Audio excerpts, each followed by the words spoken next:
ऊस गुलामगिरीचे पीक. राजकीय क्रांती करायची असेल तर ऊस पीक उखडून टाका. गोपीचंद पडळकरांची शेतकऱ्यांना हाक.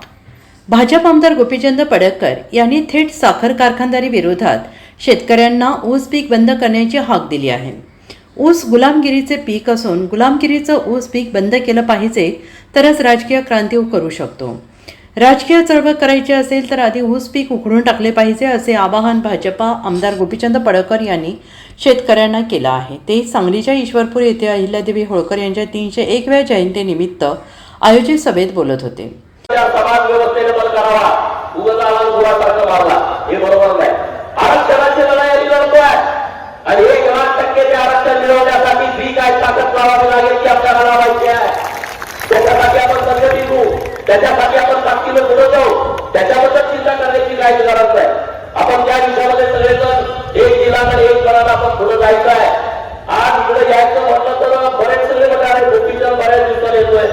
मैंने बोला था ना, एंट्री लेट होगी लेकिन ग्रेट होगी. जिंदगी जीते हैं हम शान से, जिंदगी जीते हैं हम शान से, तभी तो दुश्मन जलते हैं हमारे नाम से,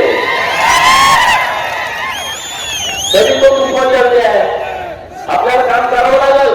अरे ममता बॅनर्जीची 15 वर्षाची सत्ता, ती कुणाला जुमानत नव्हती सत्ता. आज ती सत्ता राहिली का? त्यांचे खासदार 20 एनडीए मध्ये सामील झाले. 80 पैकी 7 आमदार त्यांनी वेगळा गट स्थापन केला. विचार करा, ममताची सत्ता जाऊ शकते, एका साध्या आमदाराला ती कशासाठी टेन्शन घेत आहे, कशासाठी काळजी करताय? काय काळजी करण्यासारखं कारण नाही. हे सगळे दिग्गज नेते तुम्हाला सपोर्ट करायला बसलेले आहे.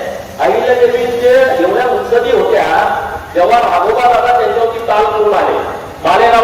Bureau report SBN Marathi, Sangli.